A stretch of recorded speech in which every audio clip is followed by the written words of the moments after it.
Good morning everyone out there. I believe that you are stay safe and healthy. I am Dr. Joe Patrick Nanraj, Professor in the Department of Mechanical Engineering. I would like to brief on our campus profile.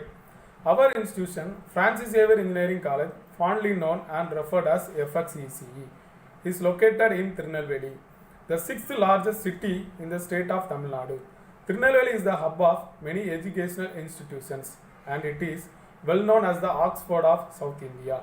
FXEC come under SCAD group of institutions and educational wings of SCAD, a socially committed group in Tamil Nadu. Our institution has been offered autonomous status in the year 2019. We offer 6 UG programs, 10 PG programs and have scholars carrying out their doctoral studies in our research center. The Department of Mechanical Engineering is the largest department on campus with around 600 plus students, 35 faculty members and good infrastructure in the terms of laboratories and other amenities. We offer BE in Mechanical Engineering and ME in Industrial Safety Engineering. The UG program is accredited by NBA, the National Board of Accreditation. Apart from courses defined in curriculum, we offer a number of value-added courses and impart various skill training to the students. In addition to well-furnished laboratories that come under curriculum, we have few special laboratories to encourage innovations. We also have strong academy for training students to appear for GATE exam. Thank you. Welcome you all for this section. I hope you will have a productive time. Thank you again. Thank you.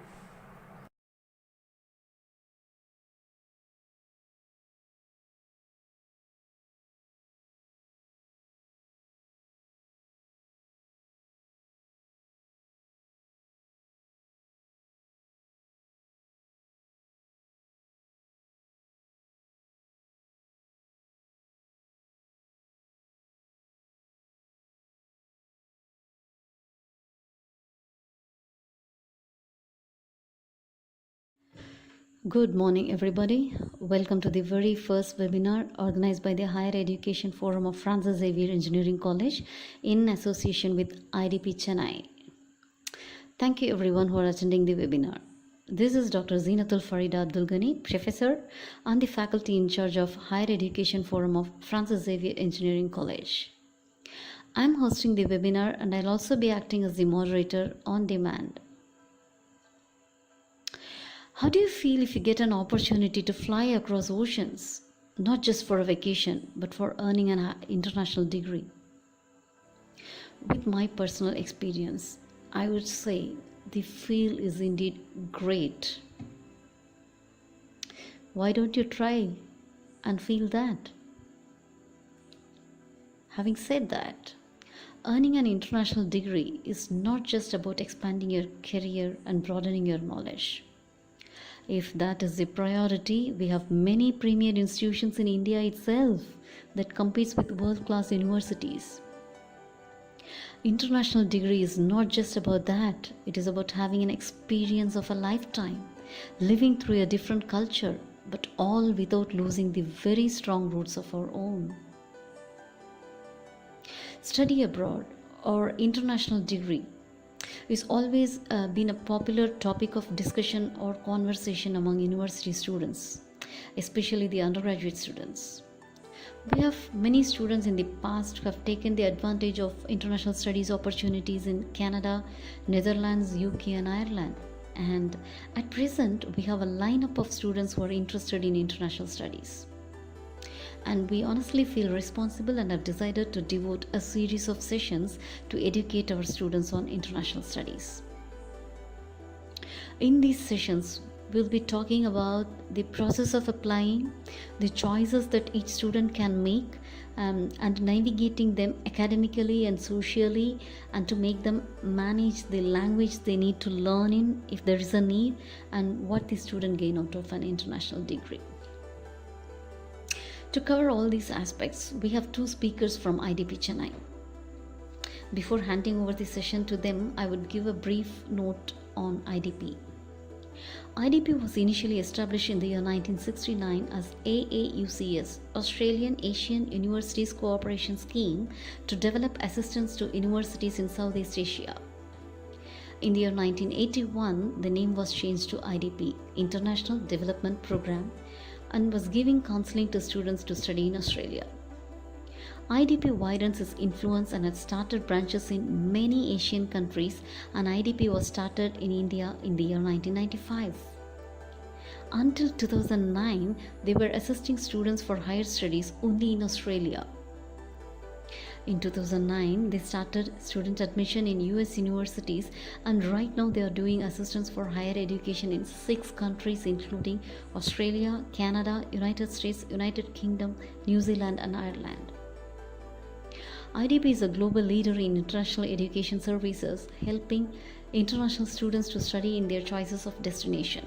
They have been operating for over 5 decades, creating a huge network of opportunity with their offices operating in over 30 countries. IDP acquired the Hot Courses Group, a leading course search database and student engagement company. IDP is also a proud co-owner of IELTS, the world's most popular high-stakes English language tests. We have 2 speakers on board today, Mr. Rajesh Ravichandran and Mr. Rajaram Srinivasan from IDP. Mr. Rajesh is the Business Development Manager in IDP. He has got around 10 years of experience in education counseling. He has been providing reliable and professional advices to educational institutions and has got varied experiences in the field of business development and marketing. He also helps in organizing effective events to support the recruitment and management activities of the company.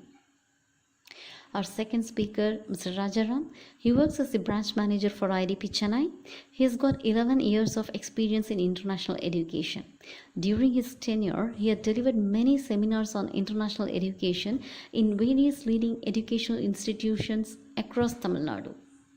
He has travelled to Australia and New Zealand and has visited Monash University, University of Melbourne, Curtin University, University of Technology Sydney in Australia, and University of Auckland, Auckland University of Technology, University of Otago in New Zealand. He has also travelled to Mauritius, South Korea, Sri Lanka, and Bangladesh for training students on international degrees. He has been known for his sound knowledge on international education in different destinations. Over these years, he helped many hundreds of students to pursue their higher education dream. Rajaram is known for his expertise on student visas in the network, maintaining a high visa success rate compared to national average. We are really privileged to have Mr. Rajesh and Mr. Rajaram on board. Before starting this session, I would request the students to use this session effectively and can get their queries answered. Those who are watching up on YouTube can post your queries in the chat window. It will be answered by the speakers. I believe it is going to be an informative session. I wish you all the best. Over to the speakers. Thank you.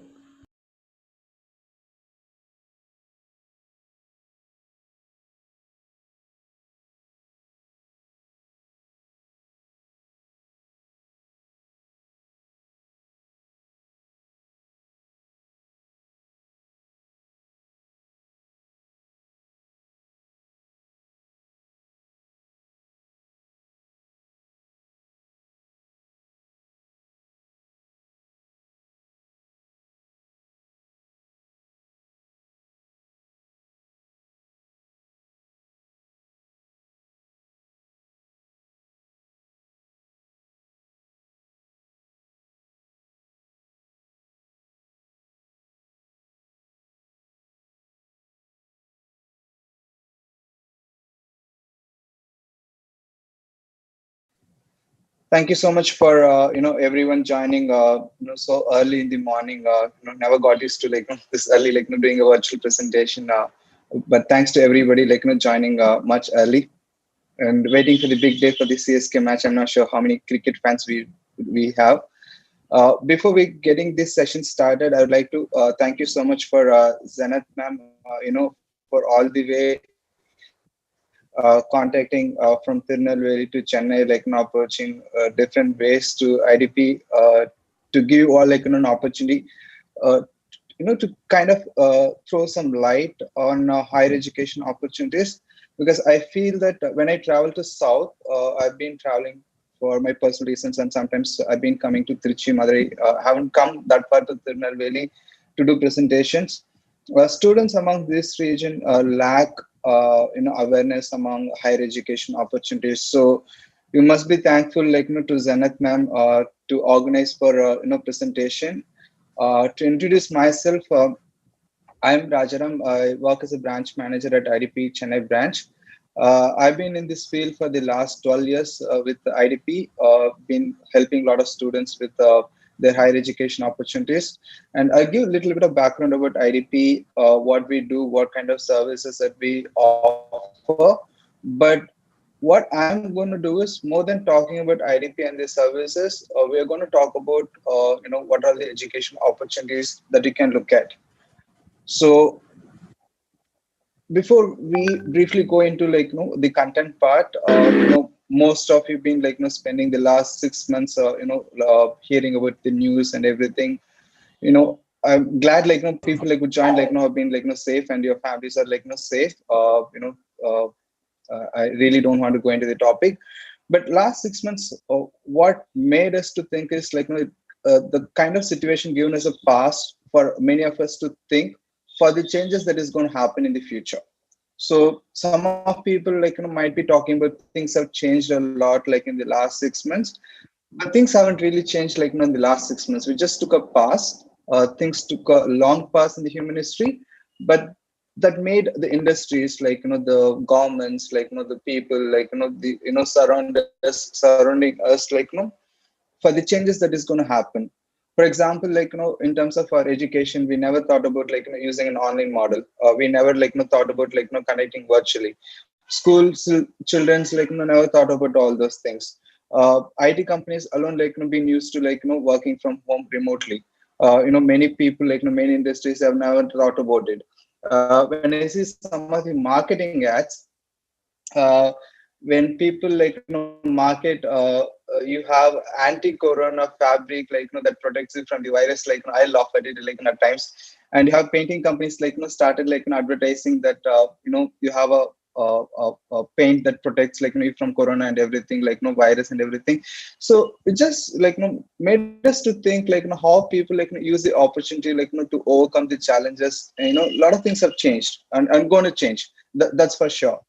So this is going to be a good platform for all of us to understand how the future is going to change, and education is going to play a vital role in everybody, especially you guys young generation have much more to see than many of us who've been in the working industry. But you are, when you're in a third year or a final year, it gives you a good platform for you to be look at higher education opportunities and to plan yourself for the future that is going to change completely. So to go into the content part, what we're going to talk right now is why people should study abroad, who we are, that about IDP, and the popular countries that IDP represents, about the IELTS exam, and how we can help you with your higher education plan. So why people study abroad? One of the most important factor, and the undermine the undervalued statement. It adds value in terms of the experience and culture enhancement. Sometimes people thinking about going abroad and studying, getting a degree, getting a fancy salary. That is the outcome. Important thing is when you go abroad, it creates a lot of value. People who travel, they learn a lot, and it gives more confidence when it comes to for a better career opportunities. When you go abroad, many countries give a commitment to excellence. Many industries do a lot of research in bringing up upcoming technologies. For example, right now we can talk about the corona vaccine. Many universities in various countries, I can talk about, most of you are aware about Oxford University, which comes in the news. But apart from Oxford, there are many universities been spending quite a huge amount of time and resources in finding a vaccine for corona. And it's not only about corona. There are a lot of things been happening, whether you take 5G technology, or you talk about a 3D printing technology or automation. You can just keep naming them where you can talk about various research. And when you go and study in these universities, it gives an opportunity to understand the technology that is going to come in the future. It's not just getting a degree, but you also get involved in the academic excellence. If I can talk about SpaceX, where you've been seeing Falcon and Rocket has been reused multiple times to go and inject satellites into the orbit, and then they keep using it. So who thought space tourism is going to be a reality? So that is seems to be we are nearing to a future where space tourism is going to get a reality. And when I talk about all these things, people normally think going and studying abroad, it is an expensive option. Not everybody can do that. That is where this presentation could make a difference. Going and studying abroad, it's not an expensive option. It is a myth that people have that only people who have money, they can go and study abroad. It's not the case. If you're a student who's academically doing well, you got very good grades, you can apply for so many financial assistance where you have universities giving scholarships, you have government bodies who is giving scholarship, and you have organizations which is giving scholarship. There are a lot of financial support and assistance, which makes it more affordable for you to go and study. uh, yeah, okay. So, and when you go and study abroad, the education system is totally different. It gives a lot of flexibility, to study and give more focus on the core subjects that you've taken. And also, if you have a passion for something else, that allows you to pursue as well, along with your core subjects. But last, not which is not the least, but the most attractive thing is the job opportunities. When you go and study abroad, people think it is an expensive option, which is partly true, but not for all the countries and all the universities. But at the same time, when you look at return on investment, when you go and work abroad, the salary package which you get normally, which is very attractive. And the countries that we are going to deal with, they also offer a post-graduation work permit, which allows international students to go and study and to stay back and apply for a work permit to gain experience relevant to what you studied. So when you want to come back to India or you want to go back to some other country for employment opportunities, that adds value to your resume. It's not just getting a degree from the country where you're going to go and study. So talking about why people should go and study abroad, to the broader picture about IDP. IDP is a company which is started in way back in 1969 by the Australian universities to promote Australian education. That was the initial principle of the company that has started. But as we evolved, IDP as a company, we have a large network of offices across the globe. So if you look at in terms of student placement, we have sorry, I have a power cut, but I still can manage. So we have a large presence in terms of 100 plus offices in 32 plus countries, where we have a large number of network counselors who has the wealth of information talking about various courses, various universities in all the countries. So over a period of time, IDP evolved and we started supporting various countries, not only representing Australia, but we also help students with US, Canada, UK, New Zealand, and the latest edition is Ireland. So it's not only helping students with courses and university admissions and visas, but IDP also co-owner of the IELTS examination. So most of you would have heard about the English speaking test, sorry, not the speaking test, English proficiency test, which is IELTS exam. IDP is co-owner along with British Council and University of Cambridge, which we're going to talk a little bit in detail in the coming slides. And one of the best part about IDP is, we help students with the complete journey right from the beginning. Someone, for example, let's take, someone I'll take Jason as an example. Jason doesn't have any clue, about studying abroad. He don't know what country to choose, and he's just studying mechanical engineering, and he wants to take some advice that what are my study options? Should I go for masters in mechanical? Should I go for industrial engineering? Should I go for an MBA program? And which country is the best option? So IDP counselors will be in the best position to advise what could be the best course based on his career interest, and what countries could be the best options for the course what is selected, and what are the various universities, and can guide him through the journey. And you don't have to worry about what exams you have to take or what paperwork you need to prepare, about the visa procedures and everything. So the moment you land at IDP takes care of everything for you. And for the counseling services, IDP doesn't charge any service fee. For countries like Australia, Canada, UK, Ireland, New Zealand, it is completely a free service. IDP, we do not charge any service fee. For USA, the initial consultation is free. But if you want to take up IDP services, there is a small service fee which you need to pay because the admission process for US needs a lot of courier pack needs to be sent it back to the universities, and there are a lot of work which is involved. So there is a nominal fee that we charge for US, but for all the other rest of the countries, it's a free service that we offer it to the students.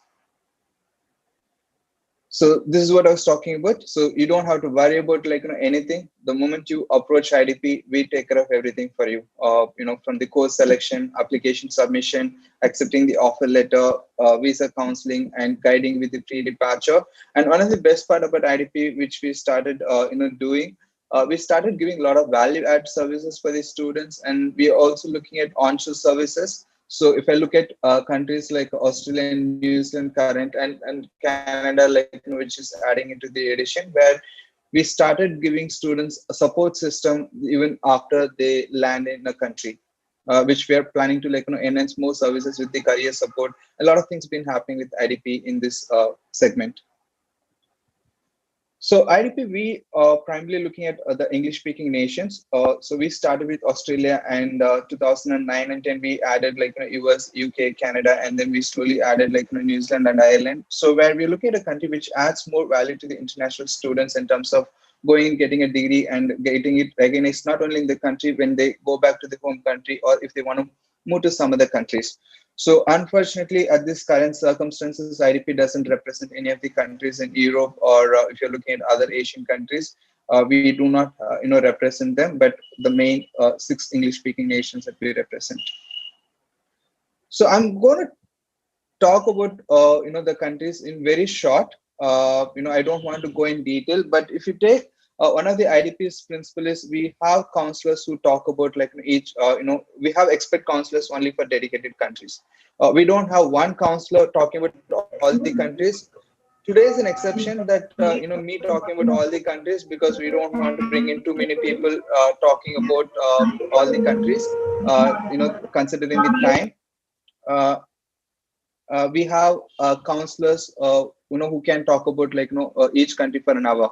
That's the depth of experience they have, and the wealth of information that each counselor has with IDP.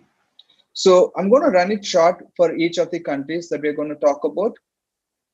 So when it comes to Australia, Australia is the second or third most popular country for Indian students and international students in terms of the number of students who go to Australia for their higher education opportunities. I'm talking about in terms of popularity. There are various data that you can look at. It comes pretty much between second and third option, third ranking in terms of the popularity. If you look at Australia in the map, it looks like one of the biggest country and a continent by itself, surrounded by seas and oceans. But if you look at the density of the population, it is very low. So if you look at population of the entire nation, it's almost equal to one of our states in India. So that creates a lot of opportunities for international students when they go to a lower density countries. There is demand for skilled people. So if you look at Australia, attracts more than 500,000 international students from more than 100 countries now. And Australia is a country which established itself not only for tourism, which you might be seeing in the during the cricket matches, but Australia has been known for quality of education. And if you take one of the best examples that I can give, Wi-Fi, which we don't we can't imagine without a Wi-Fi and working from home situation. And it is an invention which came out of Australia. So Australia as a country has about 39 universities and a large number of TAFE institutions, and 8 of the Australian universities pretty much rank in the top 100 and 150. If you look at the QS World Rankings, or the Times Higher Education Ranking, or the Shanghai Academic Rankings. Australia offers a range of courses, whether you take anything related to business, or if we talk about the latest courses in computing, if you want to talk about data science or machine learning or human-centered learning, or if you want to talk about cyber security, when you talk about engineering, if you want to talk about manufacturing, or if you want to talk about electrical engineering or renewable energy, name anything, Australia offers all the popular courses. Australia also attracts students in terms of the work permit which they offer. So which I'll show you in the coming slides. So why people go to Australia? So when you go and study in Australia, you're not getting a degree only from Australia, but that makes you recognized across the globe. So I have students who gone in way back in 2009 and 10 when I was a counselor, and they've come back. And I have few people who moved to other countries for employment opportunities. And the moment people who returned back to India because of their personal reasons, they didn't take longer to get a job because they had an Australian degree. And people think Australia might be expensive and the tuition fee might be on the higher side. Not all of them. Australia is is one of the country which considerably lower because of the dollar rate. And at the same time, Australian universities offer attractive scholarship which on the range I can give you minimum starts at 5%. Sometimes it goes between 25 to 30%. If you're a student who are with a higher academic percentage, you can expect even close to 50% to 100% scholarship. But I don't want to set the expectation of 50% or 100% for many students. That's an exceptional cases. But in a normal range, you can expect between 5% to 25% scholarship if you are a student with the above average to on the average academic percentage. Australia is a country which I've traveled frequently, at least 4 times to Australia. They have a multicultural experience and a safe environment. And if you take most of the Australian cities ranked among the most livable cities in the world, it's not only among Australia, but if you look at among the world, you have many cities to name. You got Melbourne, Sydney, Brisbane, Perth, Adelaide. They're ranked among the best student cities among the world. Even Canberra, which I missed out. So one of the reasons why many students prefer going to Australia and ranked among the second and third, apart from the recognized qualification and scholarships and the quality of education, Australia government allows international students to stay back and apply for a work permit if they want to gain some work experience. A work permit ranges between 2 to 4 years, depends on the qualification and depends on the place you study. So normally when you go for a sorry, I have a slide which is coming up which I can cover up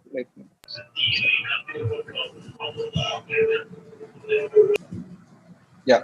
So if you go for a master's program, you can get a standard work duration of 2 years, where you don't have to get a job offer. You straight away eligible to get a 2 years work permit as long as you successfully complete your qualification and do not breach any of the visa conditions. And depends on some of the locations. If you go to regional Australia, you get additional another 1 to 2 years of work permit along with the 2 years of work permit. And while you study in Australia, you are also allowed to work 40 hours every fortnight for your part time. You don't need to apply for a separate work visa for your part time work rights. So UK, if you look at in the last 6 months, we been seeing many students looking at UK and Canada. One of the reasons behind is UK has opened their borders for international students, and we have students, a number of students for this September intake already got the visas, they're heading towards studies in UK. If you look at UK as a country, which is many Indian students, not just recently, for many, decades of, one of the reasons we know, British, globe, but they also world leader in many areas of education. Whether you take engineering or you take science, art and design, or they're very much popular business and management programs and law and finance. You have very good number of universities in UK, which sets a world-class education for international students. What are the reasons why they're best? They spend a good amount of research, and if you take any ranking, you see pretty much at least 4 to 5 universities coming in the top 10 from only from UK. That makes it UK as a country best in terms of the world class education and getting a degree from UK recognized across the globe. And one of the things which I personally like about UK, is they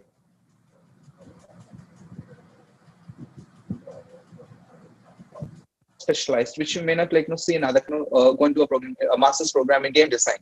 And you have a UK university which offers a complete master's program in game design. And the options are much wider in UK compared to some other countries. Like even in other countries, they do offer master's program, specialized into game design or game programming. But what UK offers is more of niche and more specialized programs compared to some of the other countries. So globally competitive, one of the reasons why people go UK and to pursue their higher education. And when we talk about UK, it's not a country; it's a combination of 4 countries, and that gives a range of options in terms of geography and also culture-wise. It opens up door for other European countries as well. Going and studying in UK, it's not about getting a qualification from there, or you can explore other career opportunities, your career opportunities in other European countries as well.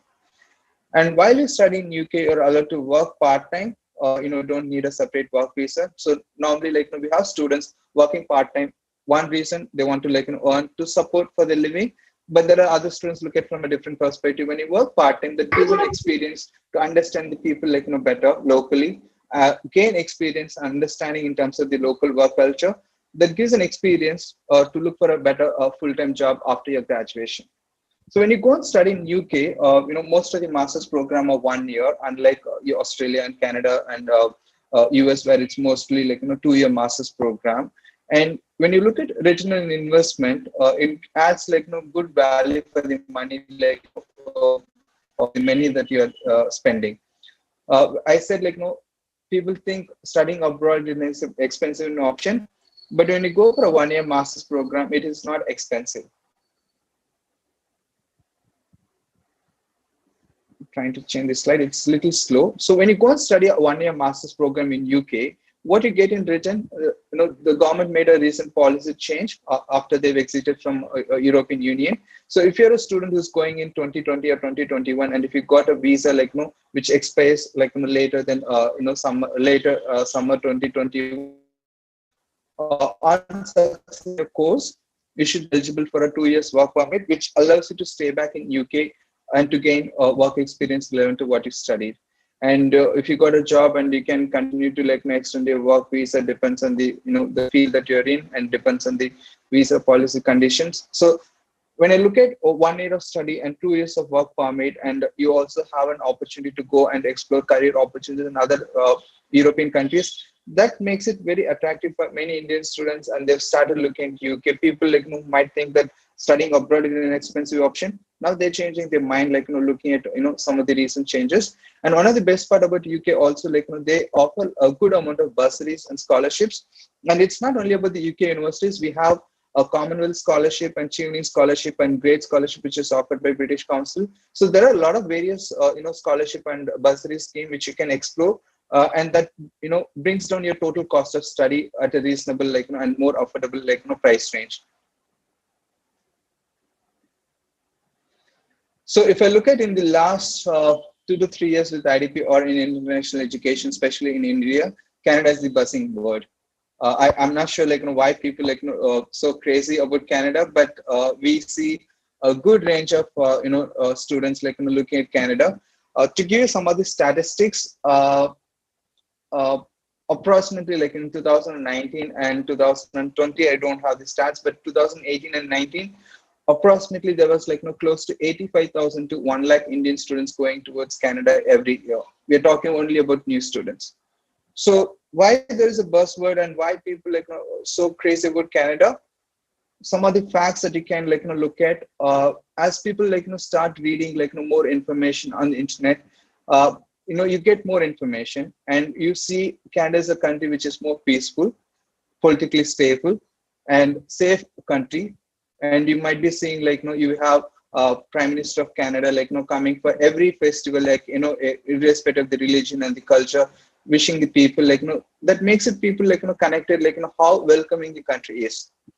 And when they started looking at all these factors, and they also look at the other factors, the healthcare services which Canada offers, and most advanced compared to some of the other countries.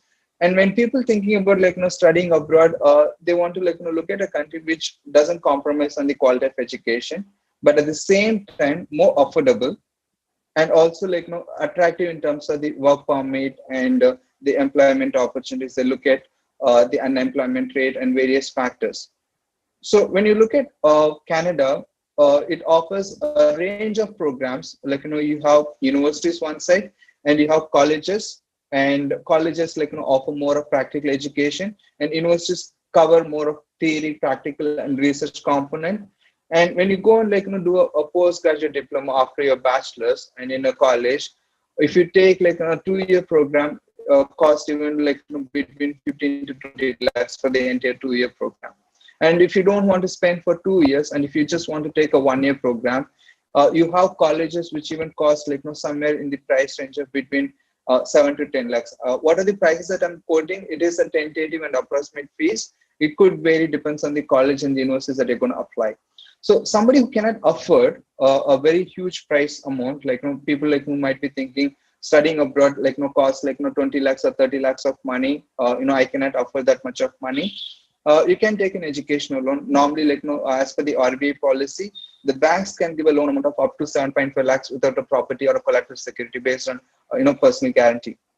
So if you can have a personal money, and if your parents can support, you can look at Canada as an option where you can go and study a 1 year of course. And also studying 1 year, it also helps you to get a work permit in Canada. So Canada offers a work permit where you study for 1 year. You you approximately get a 1 year of work permit, depends on the months. I don't want to go into detail. If you go and study for 2 years, and depends on the location where you study, it could vary between 2 to 3 years of work permit. And Canada also has a system, Canadian Experience Class, which allows people to apply for a permanent residence if they're looking at a longer term stay. And we as an education counselors, we are not supposed to talk about migration for any country. So I'm not going to talk about the migration opportunities much in detail. And this is something which is very unique about Canada, unlike other countries. So most of you would have heard about the concept internships. While you go and do a master's program, you do an internship for 12 weeks or 3 months or 6 weeks, depends on the university and depends on the country, how the system is. But in Canada, there is a concept called a cooperative program. So what that means is, so if you're a student who's going for a master's or a PhD diploma program, where the program has the core concept, that means you go and study 1 semester. Let's say you finished 1 semester, and after completion of 1 semester, you go and work in the industry for 6 months. So that makes it to learn what you studied from the classroom. After working for 6 months, you're not going to continue working. You come back to the college, you come back to the classroom, you do another semester. So it is a concept where you study, work, study, work. So they look at a principle of theory, apply the knowledge in the work in the workplace, and come back, advance your academic skills, and go back to the industry. So not much universities. Sorry, just give me a minute. Yeah. So not much universities or colleges doesn't have, but you need to look at which colleges and universities have the cooperative co-op program concepts. And this is part of the program. Now, on successful completion, as I mentioned, if you study for a course which is between 10 months to 12 months, you normally get a 1 year of work permit. And if you go for a course which is between 2 to 3 years, you get a work permit between 2 to 3 years, depends on the location where you study. So US is one of the most popular country. I don't really have to talk too much about US. The US always been a country which is a big dream for many Indians for many decades in the past year.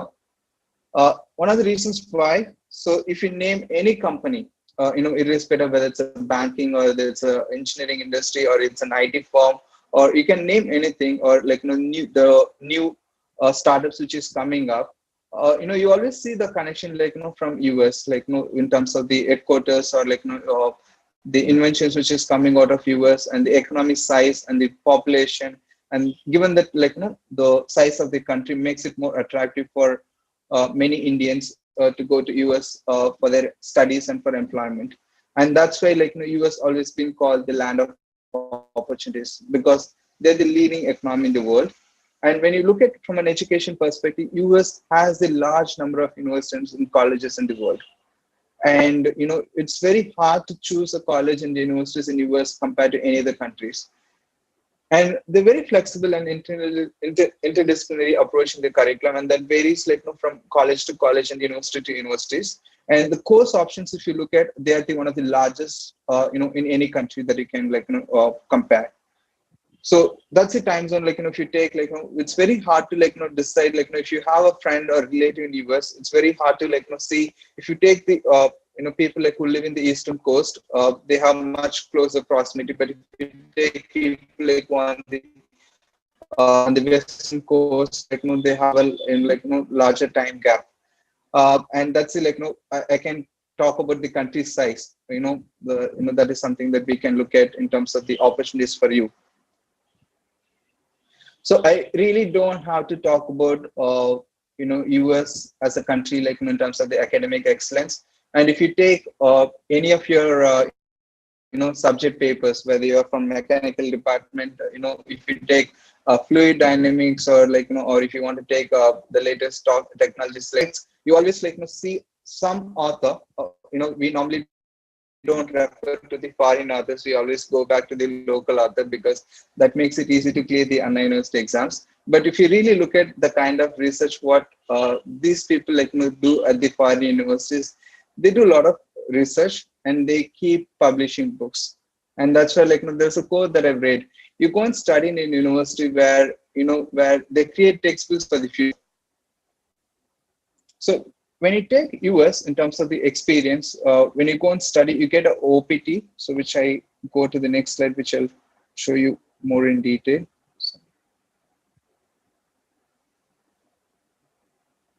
Yeah. So you have various concepts called CPT, OPT, and what that means is CPT is kind of internship, where you go and study as part of the program. You can go and work in the industry to gain experience, learn to what you studied. OPT is a concept where after completion of your studies, the government allows you to stay back in the country and you can go and find a full-time employment relevant to what you studied. So if you normally go for any program, the OPT is for 12 months. But if you are a student who's going to take up a course related to STEM, that means, science, technology, engineering, or mathematics, you get an additional OPT of another 24 months.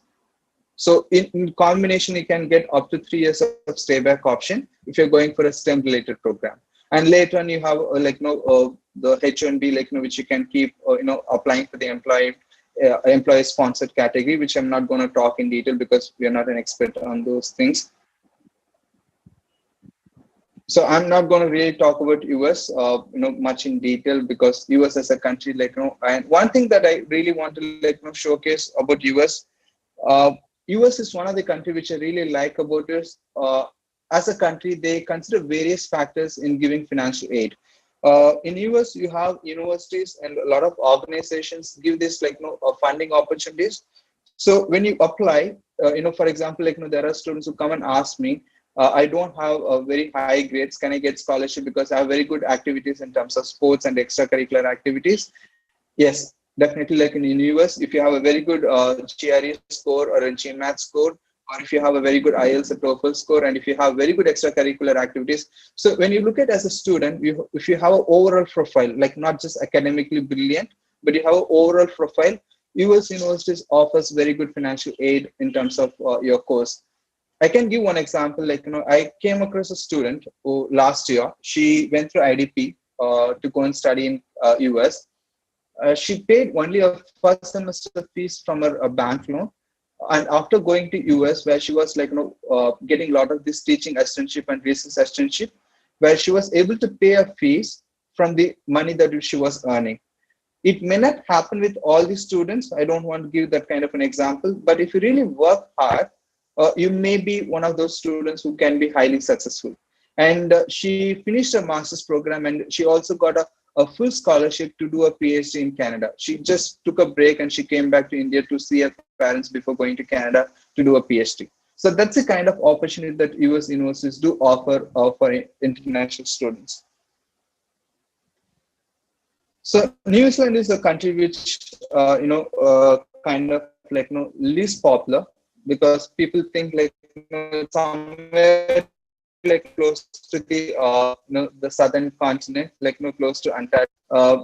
Something like tourism and agricultural, maybe for cricket, that many people like who follow cricket might be knowing New Zealand.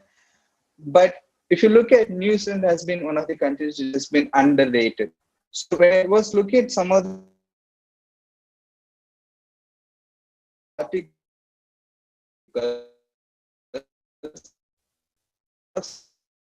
country has good. Why?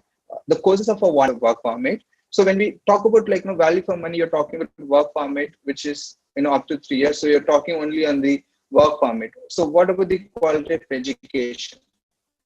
There was a study which was taken in 2008, where if I remember it correctly, it was done by Economics Intelligence Unit, where they were kind of analyzing which country prepares graduates for the future workforce. So the generation is changing. The employers look at from different skill set to hire people. So which country gives kind of the education system to preparing for the future world? And in that survey, New Zealand has been rated #1 in the world for preparing graduates for the future.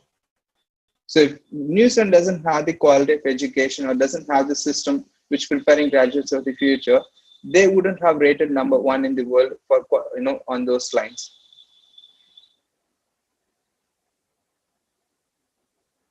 So New Zealand, most of you would have seen and heard, if you don't, heard about, if you haven't heard about New Zealand, you can go and do a lot of research. They set very high standard of living, and New Zealand as a country, they don't want to compromise on the quality of education. And there is a very small education institutions in New Zealand. There are only 8 universities, and there is a good number of ITPs that we call that is the polytechnic colleges.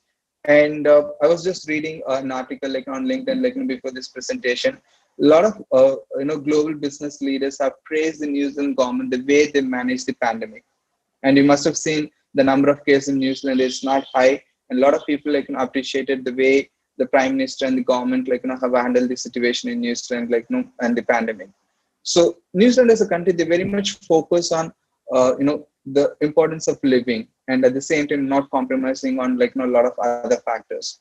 So if you're a student who's looking at a good quality of life and a good quality education and a relaxed atmosphere, and New Zealand is definitely one of the best places where you can go and explore. And New Zealand kind of follow a system which is very similar to British education system, where the course length is only 1 year for most of the courses.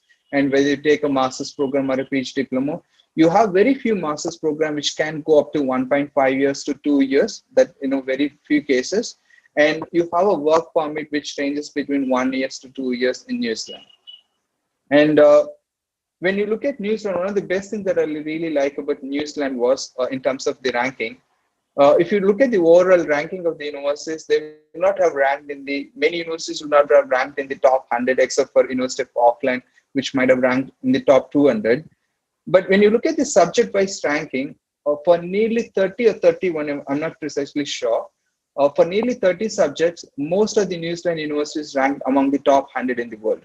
So when you look at as an overall university, they may not have ranked higher, but when you look at subject-wise for the subject that you're choosing, because who cares, if you're a student who wants to do an MBA program, you might be preferring an IIM in India than an IIT, right? So because IIMs are more popular for business programs than IITs. So New Zealand universities, when you look at subject-wise ranking, they're rated really best in terms of the courses what you might be taking. So as I mentioned, New Zealand as a country, they offer between 1 to 3 years of work permit. If you go for a typically a PG diploma or a master's program, on successful course completion, you straight away get a 3 years work permit in New Zealand, which allows you to stay back and gain work experience to relevant to what you studied. So the last country, so we are getting close to the time of what we've been looking at. So Ireland is the latest addition to IDP. So Ireland has been a country which is known for innovation and thinking and creativity. There is no doubt about the kind of culture what Ireland has created. So if you look at some of the famous alumni, Ernest Walton, or John Bell, or Oscar Wilde, or James Joyce, they are from Ireland, and they've been the alumni of some of the popular universities in Ireland. And one of the best part about Ireland, for many big companies, where you take like ICT or pharmaceutical industry or gaming industry, they have headquarters in Ireland, which I was took it. This stat took me a surprise. I thought like US or London, like or maybe Toronto, like maybe a popular countries like for these companies, but it took me as a surprise, like to know that Ireland has like a lot of headquarters for many leading industries in the world.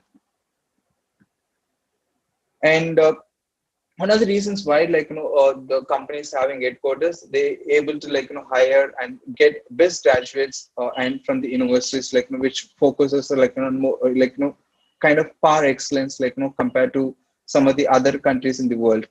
So which I really don't want to go too much in detail. This is what took me as a surprise. 9 of the top 10 global ICT companies located in Ireland.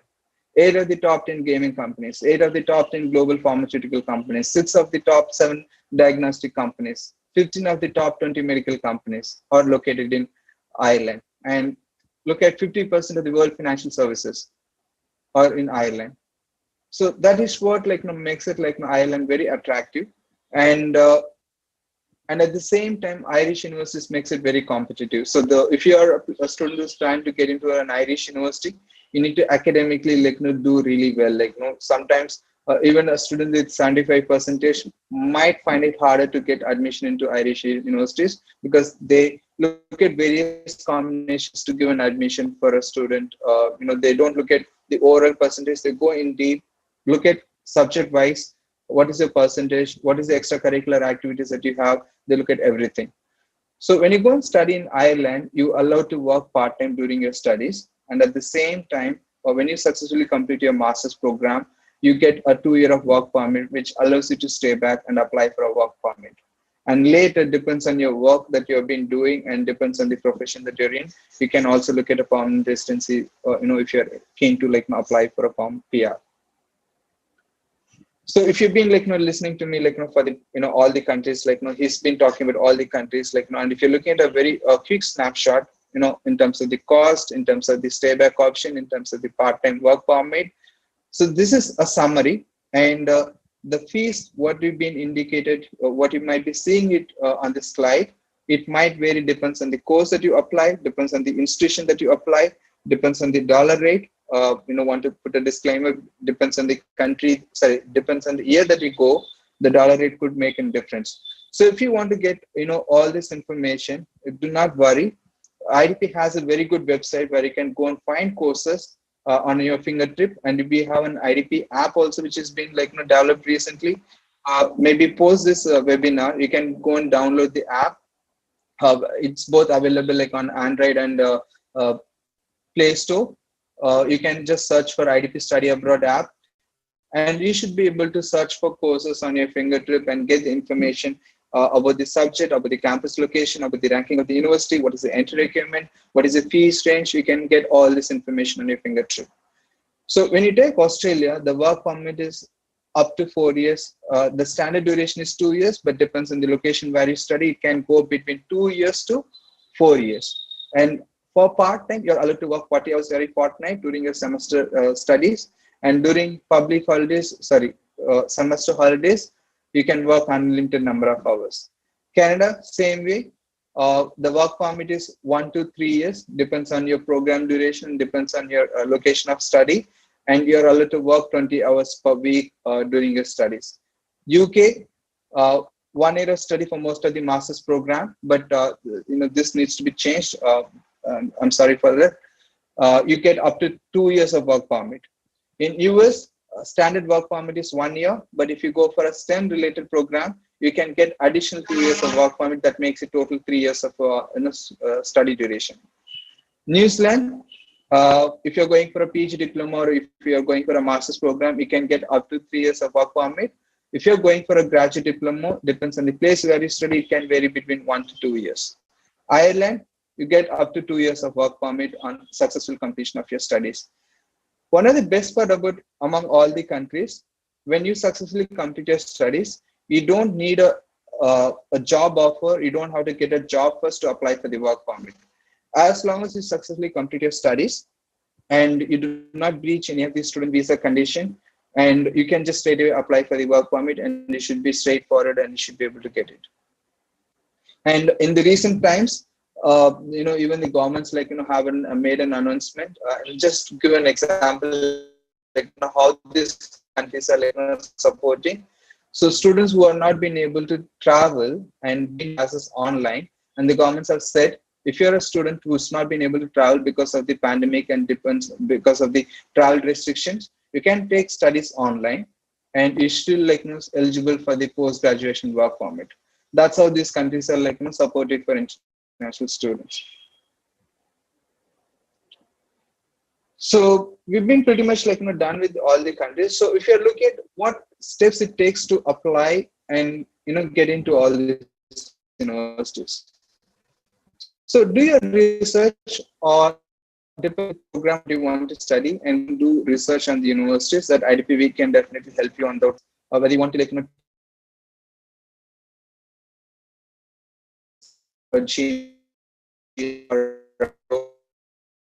PTE. So we can cover all this information in the next slide, which gives more clear picture of what exams you need. Apply to these universities. Normally there is an application fee which varies between $50 to $100. But majority universities, when you apply through IDP, they give an application fee waiver. So you don't have to pay an extra fees to apply to the colleges.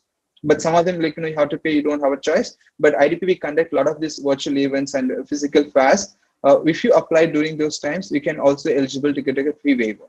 So the moment you apply, IDP can help you to track the application and to get you the offer letter, and also support you in accepting the offer letter and guiding you to apply for your visa.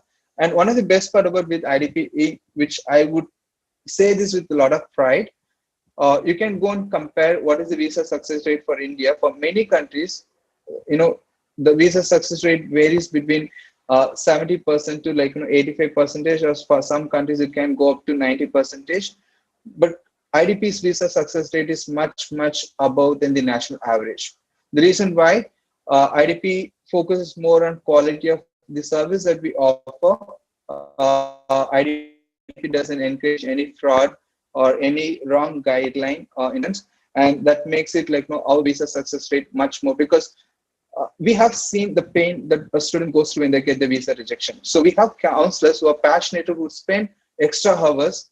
So I have people who've been working late to spend time on the student's visa SOP and everything, to check on the financial application and everything, to ensure the student gets a visa. Because I see a bigger smile on a counselor face when a student gets a visa than more than the students.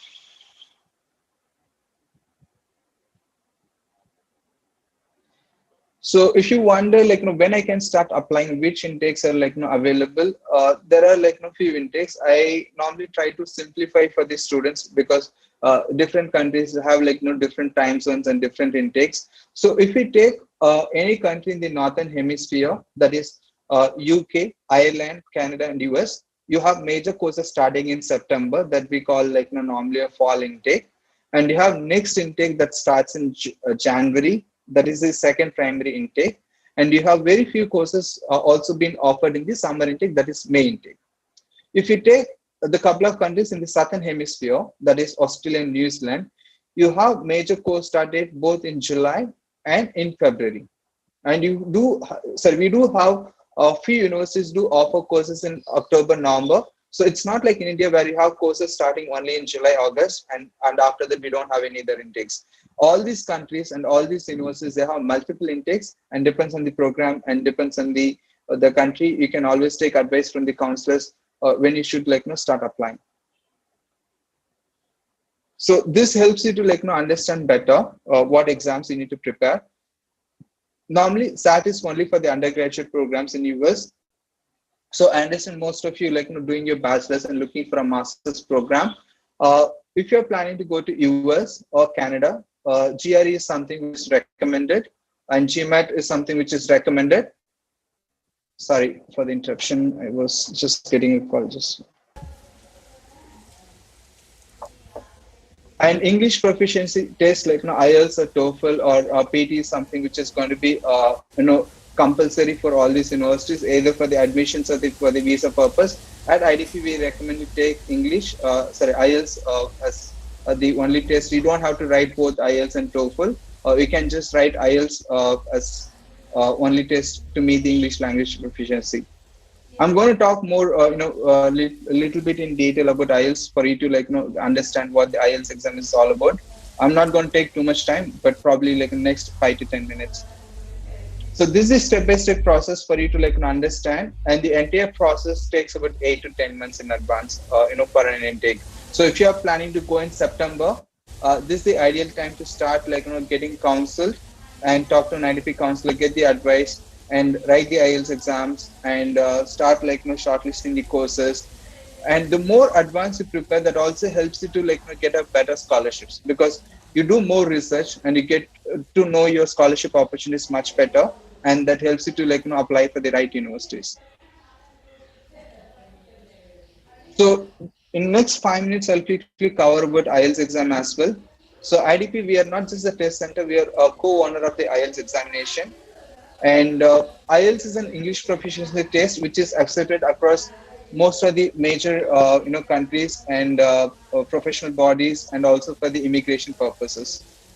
So it includes reading, writing, speaking, and listening, and that's only test your English knowledge, and it doesn't test your subject knowledge. And you can take IELTS exam on a computer system, and you can also go for a pen and paper model. We have a test center in Chennai, and we have a test center in Kochi also for computer delivered model. And sorry, there was one slide which I was missing. So there are 4 components: reading, writing, listening, speaking. So you'll be rated on a scale of 9. And if you want to apply for most of the foreign universities, I'm giving an approximate IELTS requirement. On a scale of 9, the overall score should be 6.5. And each component, reading, writing, listening, speaking, should be 6 and above. And there is no pass or fail.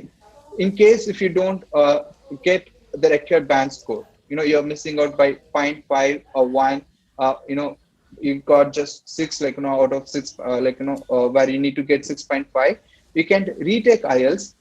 And what we recommend, for all these students, go and spend a good amount of time on the IELTS India website. You have plenty of information. We have been conducting IELTS webinar. We have been conducting free practice tests, and there is a lot of YouTube videos which gives more insights about what are the tips for the speaking exam, writing exam, and all those things. If you spend really good amount of time going through all this information, and you can get a very good score on IELTS exam. And IDP doesn't provide IELTS coaching directly, but we have a lot of these nodal partners, and their contact details have been listed on IELTS website.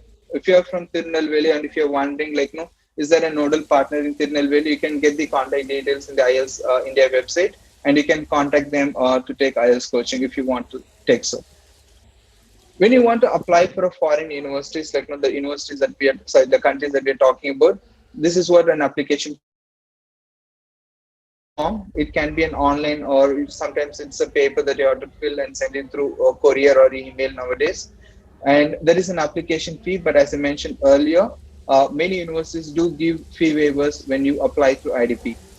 And you need to get your mark sheets and attested by IDP, letter of recommendation from your HODs or the principal, or your head of the department, statement of purpose, and your resume and profile, like a CV.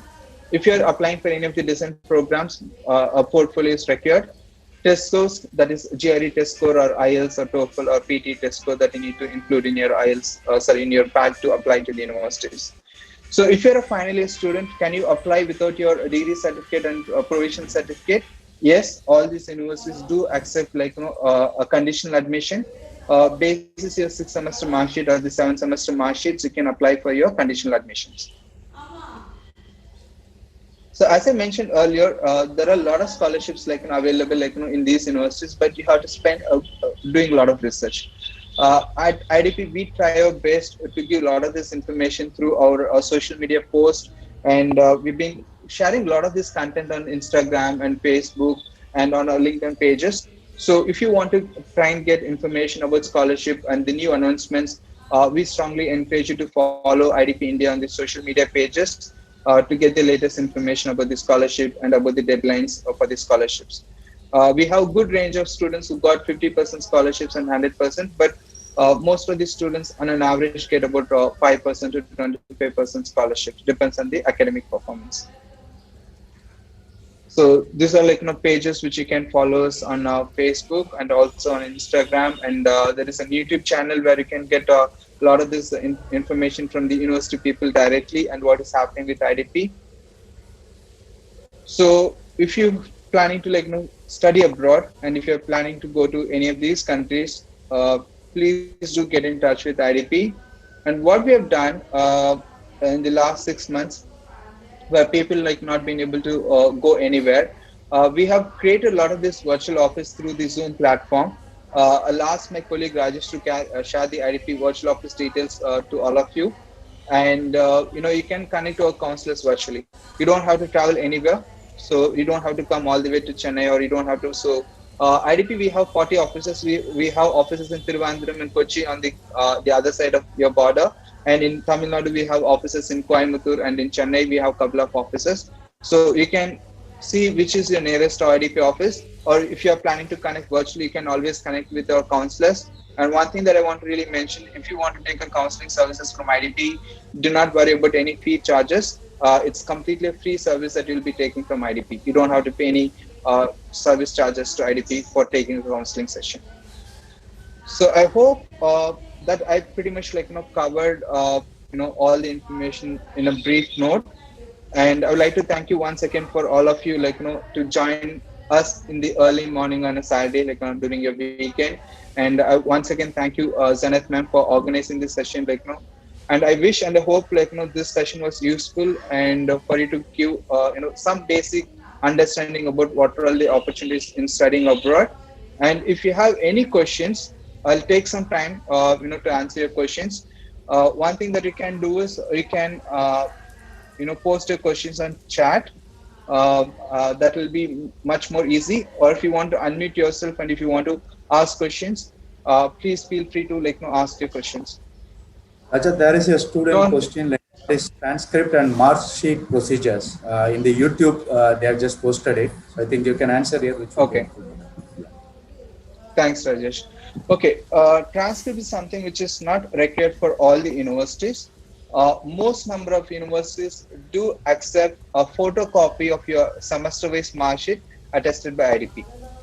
There are very few universities in US and Canada where they ask for your transcript, where you need to apply for your transcripts from Anna University.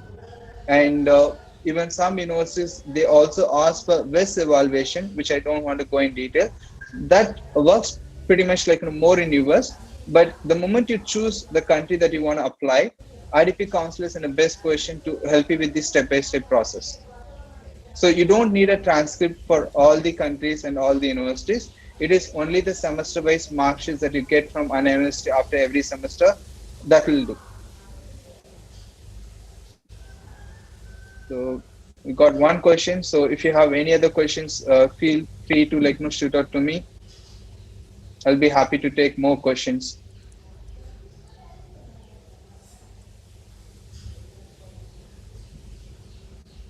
Guys, if you have any question, you can ask now.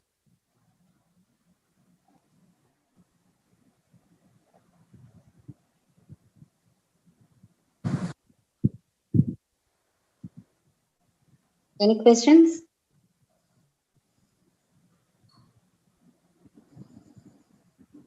Yes, ma'am. Yes, please go ahead. Yes, Mani. Sir, I'm May here. If you tell, Yes, Mani, if you tell scholarship between 10 among 5 to 25% is common for all, it based on academic performance, sir. I would not say common for all money. It depends on the academic percentage. Okay, I'll give an example.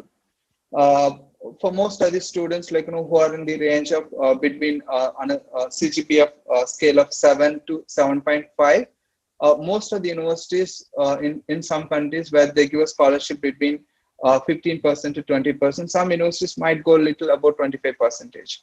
But if you're looking at a top university, for example, let's say I'm just taking an example, don't quote me, that I want to go to ANU, Austin National University, but I have a 6.5 CGPA. ANU may not give a scholarship for a student with 6.5 percentage, because being a high ranked university, and their entry requirements and the competition is very heavy. More than the entry requirements, I would say the competition is very heavy.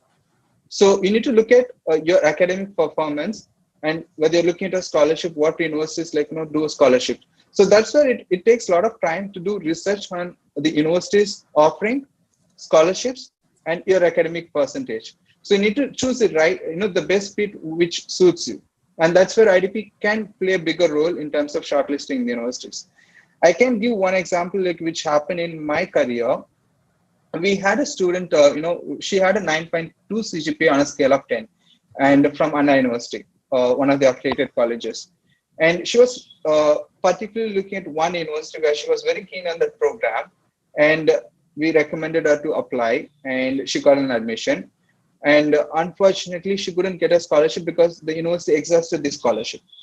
Same time, we recommended, why not you apply for another university, because that university had an India specific scholarship. Not just an international scholarship, a scholarship only for Indian students.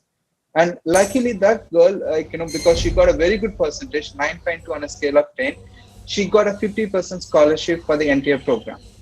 So that pretty much 50% brought down. So if you're a student who is having high academic percentage, you can always strive for higher value scholarship. There is nothing wrong in trying. You can always keep trying. And there are government scholarships as well. We don't have much information about Commonwealth scholarship. You can do a little bit of research on your own. As I mentioned, in UK, there are a lot of other scholarships as well. A lot of other industries offer scholarship, like Chevening scholarship and Great scholarship. So the more time you do research, that makes you get a good amount of scholarship and makes it more affordable for your higher education. Yes, sir. So Sure. is that answers your question, Mani? Yes, sir. Okay, sir. Sure, sir. Raja, there is another question from student Arun. He wants to just have a brief about meritorious scholarship, about what are the procedures regarding it. I think you explained. I think you request a detailed explanation on that. Yeah. So one thing that I missed out about the meritorious scholarship, it's not only on the high, academics to high academic percentage, someone who got 9.2, but at the same time, the scholarship committee will look at various other combinations. For example, if there are thousands of applications for that university for various programs, and the number of scholarships are usually not more than one or two scholarships, because university cannot give too many 100% fee waivers for many students. Then in those cases, the university and the scholarship committee will look at the academic percentage of the student and other extracurricular activities. For example, during our engineering college, I'm an engineering graduate by myself, so graduated in 2006. So during engineering days, if you have been involved yourself in various other activities, for example, paper presentation, or doing a lot of mini projects, industrial, internships, being a volunteer during your cultural activities, where you can demonstrate your leadership skills. So if you can add everything to your resume and to your statement of purpose, and if you can justify yourself why you deserve this scholarship, and there is a chance where you may that one or two students. And in fact, in US, one of the things which you might be seeing, there are universities have started asking a video testimonial. So not a video testimonial, a statement of purpose. So what that means is you need to record a video and explaining yourself. It's more of rather than doing an interview with the scholarship committee, you kind of explain yourself why you deserve that scholarship, what you're going to achieve with that scholarship, how you're going to create a value for the community and to the world, and with the degree and with the scholarship that you're going to get. And that video can make a difference for you to get the scholarship. So my sincere advice to many students, do not think studying abroad it is an expensive option. Yes, it requires a bit of investment. Nothing comes free. But if you do a good amount of research and taking advice from the expert counselors, studying abroad is not an expensive option.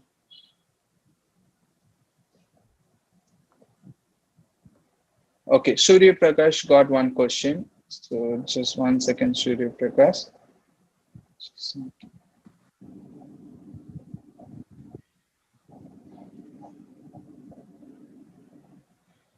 Surya Prakash got a question. Sir, is there any additional courses or exams that helps us in getting scholarships and admissions each year? In general, normally you have to take only IELTS exam, Surya Prakash, to get an admissions. As I mentioned, only for US you need to take GRE or GMAT. But in getting scholarship, if you're looking at a higher value or the meritorious scholarship, which I'm talking about, 50% or 100% scholarship, for those kind of scholarship, yes, additional courses and exams that might help. But in normally to get an admission, these things really doesn't matter. But what I recommend, for many students, try to take up any courses online, because learning is something should be an ongoing habit. If you want to be really successful in your career, and when you go and study abroad, that's what it creates a culture which makes you to learn throughout your lifelong. So, any other questions?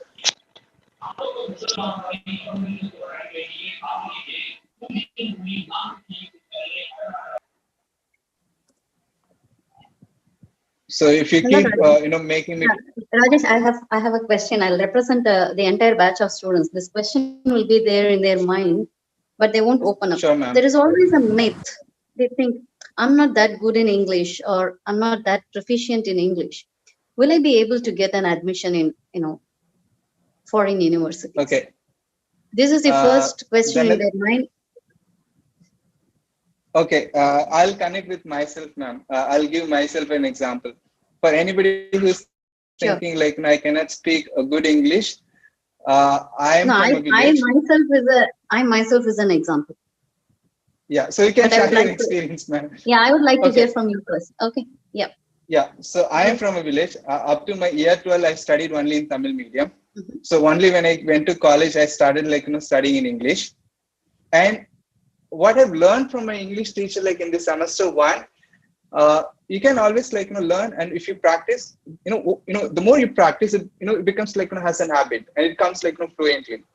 So I don't see it as a barrier to speak a fluent English. It's just the interest that someone takes, and if you're committed, if you start practicing, nothing I'm really surprised. Some of the students who come from I kind of remember a student from Tanjavur who came to us. He is from Sahasra University, and how he succeeded. I can share so many such examples of those students. So do not think that being that part of the state and not having exposed to many things can't speak really good English and everything.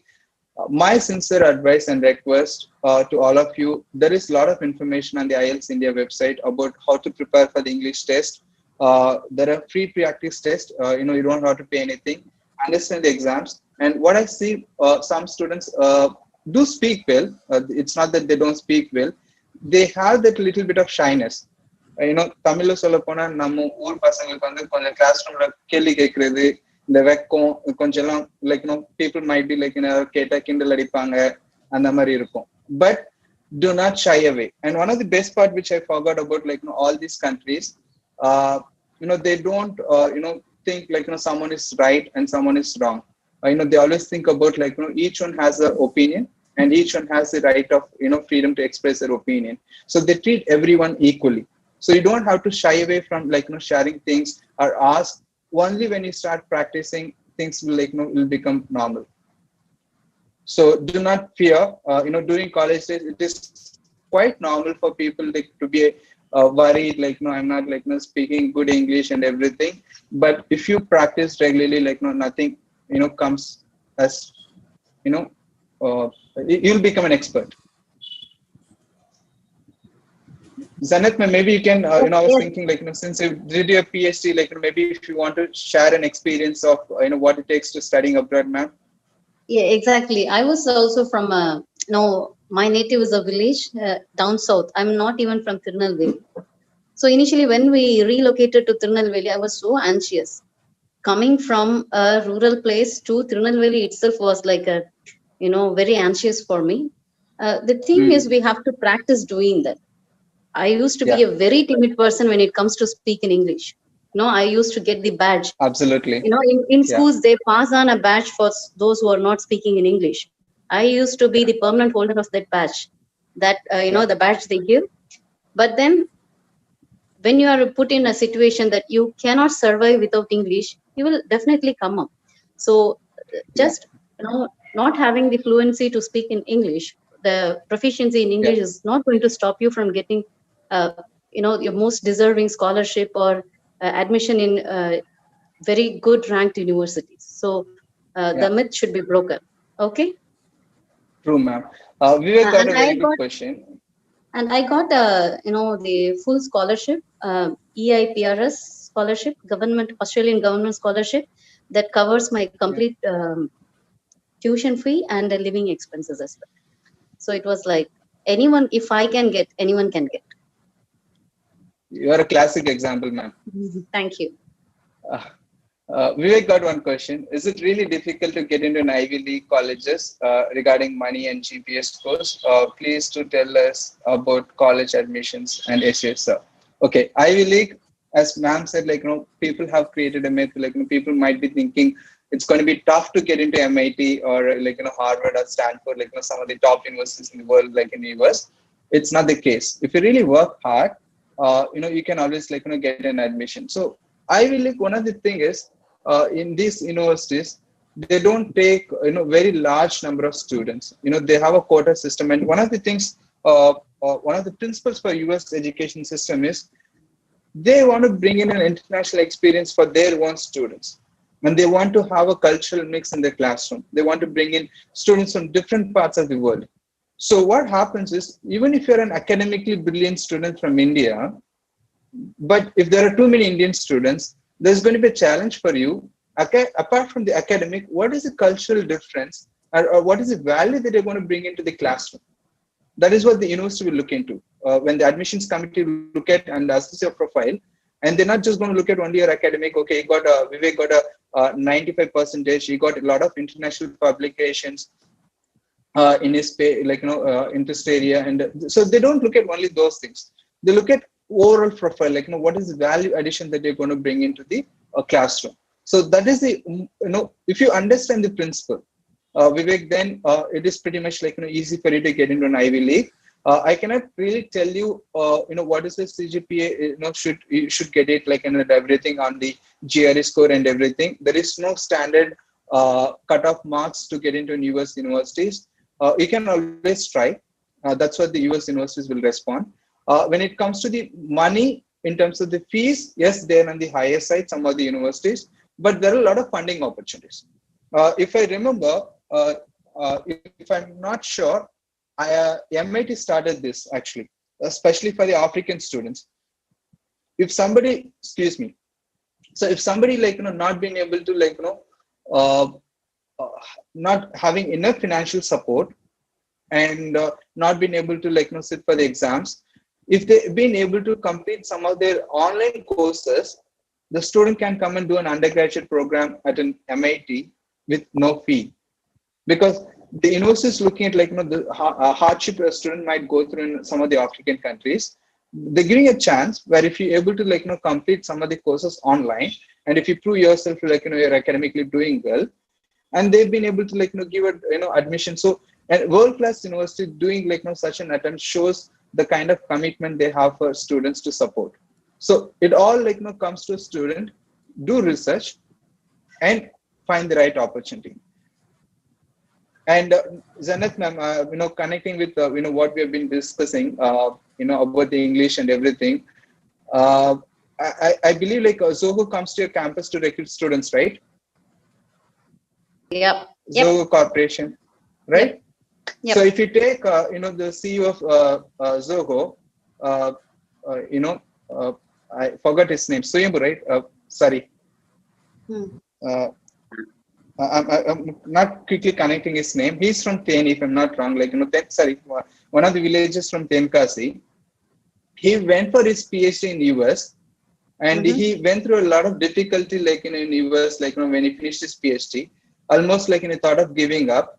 But we all see him very one of the successful startups in India, and Zoho has been one of the leading IT firms in India. And who would have thought someone from south Tenkasi wouldn't have heard, and currently he's working from home in his village. I see some of his Twitter tweets and everything.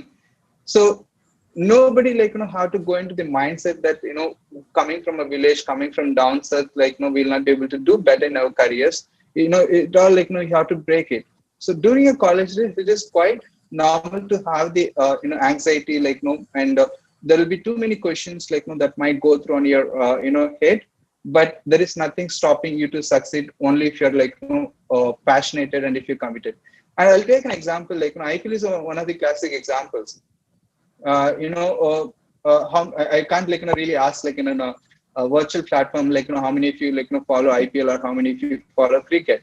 Who would have thought Natarajan would have been a leading wicket taker, not a leading wicket taker, another consistent bowler for Sunrisers Hyderabad. He is from a village from Salem, but 2 years he didn't get an opportunity to play for his team, but all of a sudden he got an opportunity this year and he's been consistently performing well for Sunrisers Hyderabad. So it's just the hard work and consistency that makes people successful. So ma'am, I don't want to talk too much. I can keep talking, that's my habit. So I wish students can ask more questions. Yep. Yeah, Vembu, you are correct. Yeah, Vivek got the name correct, Vembu. Yeah. So that's the CEO of Zoho. Either Vembu, Raja. Yes, if there is any question, we can proceed. Otherwise, thank you so much, Mr. Rajaram and Mr. Rajesh, for the, you have given the comprehensive information. This is the first time our students are, getting to know about the opportunities and the possibilities on international studies. Let us give them their time and space. Let them think about it and get back to us, with a decision made on where to go and what course to choose. Okay. They'll be getting back to us. True. And I thank you so much again. And let me also take this opportunity to thank our college management for supporting us. Thank you, everyone. Thank you so much, ma'am. Thank you for you making an attempt. I was really thrilled the way you contacted our office landline and immediately connected our virtual office platform to connect and to get this organized plan. I wish there could be more staff make such an attempt to help students and to guide students for their career, ma'am. Thank you so much, Rajaram. It is overwhelming. Sir, it is online in YouTube, so people will be contacting you again. Okay. Sure, ma'am. Yeah, thank you. I think there was somebody asking. Yes. Hari, please proceed. Sir, bank loan apply பண்ணலாமா? அதுக்கு என்ன eligible ஆகணும்? என்ன ஹரி திருப்பி கேளுங்க. He is asking about bank loan. Will you be helping them with deciding on the financial institution? Okay. Got it, ma'am. Okay. Hari, if IDP pathina, we don't have a partnership with any banks. ஒரு visa country ஒரு country visa procedure acceptable banks இருக்கு. But most of the banks which comes under RBI, they accepted for visa purpose. Why IDP doesn't partner with any of the banks and as such, ஒரு bankலயும் interest rate vary ஆகும். இப்ப நீங்க ஒரு higher amount loan போறப்ப even a 0.5% could vary. For example, SBI ல 11.5 charge பண்ணுவாங்க. ஒரு சில பேங்க்ல 12% charge பண்ணுவாங்க. பட் ப்ரொசீஜர்ஸ் எல்லாமே as per RBI guideline common தான் எஜுகேஷனல் லோனை பொறுத்த வரைக்கும். பெரிய டிஃபரன்ஸ் எல்லாம் கிடையாது. RBI guideline என்ன சொல்றாங்கன்னா up to 7.5 lakhs வரைக்கும் நீங்க எதுவும் ப்ராப்பர்ட்டி எதுவும் இல்லாம based on your parents' annual income, you can take an educational loan. But if your loan amount that you're applying, it goes above 7.5 lakhs, then ஒரு property pledge பண்ணி loan எடுக்கிற மாதிரி இருக்கும். ப்ராப்பர்ட்டி வேல்யூல இருந்து அவங்க ஒரு மார்ஜின் பர்சன்டேஜ் வச்சு loan கொடுப்பாங்க. Same time you asked the right question at the right time, Hariharan. Tuition fee மாத்திரம் லோன் கொடுக்க மாட்டாங்க. You can also apply for an educational loan for the living expenses also. So இப்ப நீங்க ஒரு ஃபாரின்ல படிக்க போறீங்கன்னா உங்க டோட்டல் டியூஷன் ஃபீ எவ்வளவு, அங்க ஹாஸ்டல் அகாமடேஷன் ஃபீஸ் எல்லாம் எவ்வளவு, அது டோட்டலா நீங்க ஒர்க் அவுட் பண்ணிட்டு அதுக்கு தகுந்த மாதிரி நீங்க லோன் அமௌண்ட் அப்ளை பண்ணலாம். ஸோ ஐடிபி டைரக்டா பாத்தீங்கன்னா நாங்க கைட் பண்ணுவோம் எப்படி நீங்க இது லோன் அப்ளை பண்ணலாம்னு சொல்லிட்டு. பட் நீங்க பேங்க்ல டைரக்டா அப்ரோச் பண்ற மாதிரி இருக்கும். இப்ப பேரண்ட்ஸ்க்கு ஆல்ரெடி அக்கௌண்ட் இருக்கும், ஏதாவது இன்வெஸ்ட்மெண்ட்ஸ் பண்ணிருப்பாங்க, இல்ல எங்க லேண்ட் இருக்கோ அங்க நியரஸ்ட் பேங்க் என்ன இருக்கோ அது நீங்க அப்ரோச் பண்ணி அதை பிளஸ் பண்ணி லோன் எடுக்கிற மாதிரி இருக்கும். ஸோ மோஸ்ட்லி பேங்க்ல நீங்க அப்ரோச் பண்றப்ப அவங்க கேட்பாங்க எந்த கோர்ஸ் படிக்க போறீங்க, எந்த கண்ட்ரி, எந்த யூனிவர்சிட்டி, அந்த ரேங்கிங், யூனிவர்சிட்டி ரேங்கிங் என்ன, இதெல்லாம் கேட்பாங்க. அது எல்லாமே வந்து பாத்தீங்கன்னா ஐடிபி வந்து ஹெல்ப் பண்ணுவோம். இப்ப பேங்க் மேனேஜர் வந்து ஒரு டவுட் கேட்கிறாரு, இது படிச்ச வேலை கிடைக்குமா அந்த மாதிரி வந்து பாத்தீங்கன்னா, அப்ப வந்து ஐடிபி கவுன்சிலர்ஸ் வந்து மேனேஜர் கிட்ட பேசி எக்ஸ்பிளைன் பண்ணி ஹெல்ப் பண்ணுவாங்க. ஸோ ஐடிபி கவுன்சிலர்ஸால என்னென்ன ஹெல்ப் பண்ண முடியுமோ அது எல்லாமே நாங்க பண்ணுவோம். பட் நாங்க வந்து லோன் அரேஞ்ச் பண்ணி கொடுக்க மாட்டோம். இப்ப விசா சக்சஸ் பத்தி சொல்லிட்டு இருந்தேன். ஒரு சிலர் வந்து பாத்தீங்கன்னா எஜுகேஷன் இண்டஸ்ட்ரியில வந்து பாத்தீங்கன்னா அந்த மாதிரி ஃப்ராட் நடக்குது. ஒரு அமௌண்ட், கமிஷன் அமௌண்ட் மாதிரி கொடுத்துட்டு ஃப்ராட்லண்ட் டாக்குமெண்ட்ஸ் வச்சு விசா அப்ளை பண்ணி எல்லாம் போறாங்க. பட் அந்த மாதிரி பண்றப்ப வந்து பாத்தீங்கன்னா கவர்மெண்ட் ஏஜென்சிஸ் வந்து பாத்தீங்கன்னா அவங்க வந்து ரொம்ப வெரிஃபை பண்ணுவாங்க. சம்டைம்ஸ் வந்து இப்ப நீங்க ஒரு எஸ்பிஐல நீங்க லோன் அப்ளை பண்றீங்கன்னா பிரான்ச்சுக்கு வெரிஃபை பண்ண மாட்டாங்க, ஜோனல் ஆஃபீஸ் கால் பண்ணி அங்க வெரிஃபை பண்ணி லோன் சாங்ஷன் ஆயிருக்கா இல்லையான்னு சொல்லிட்டு வெரிஃபை பண்ணி அந்த மாதிரி ஃப்ராட்லண்ட் டாக்குமெண்ட் இருந்ததுன்னா அப்படியே ஸ்ட்ரெயிட்டாவே ரிஜெக்ட் பண்ணுவாங்க. 12 இயர்ஸ்ல வந்து பாத்தீங்கன்னா இப்ப இருக்க ரீசெண்டா லாஸ்ட் ஒரு 12 monthsல தான் வந்து பாத்தீங்கன்னா லாஸ்ட் எஸ்பெஷலி இந்த இயர்ல சவுத் சைட்ல இருந்து வந்து பாத்தீங்கன்னா நிறைய வந்து விசா ரெஃப்யூசல் வந்து பாத்தீங்கன்னா பேஸ்ட் ஆன் ஃப்ராட்லண்ட் டாக்குமெண்ட்ஸ் வந்து நடக்கிறதா வந்து இப்போ ஆஸ்திரேலியன் இமிகிரேஷனே வந்து பாத்தீங்கன்னா எங்களுக்கு வந்து கேட்டாங்க. ஒரு முறை ஏதோ ஒரு லோக்கல் தமிழ் நியூஸ் சேனல்ல கூட வந்ததான் வந்து இங்க சென்னை கான்சுல் ஜெனரல்ல இருந்து விசாரிச்சாங்க, இந்த மாதிரி ஏன் வருது அப்படின்னு சொல்லிட்டு எங்களுக்கு கேட்டாங்க.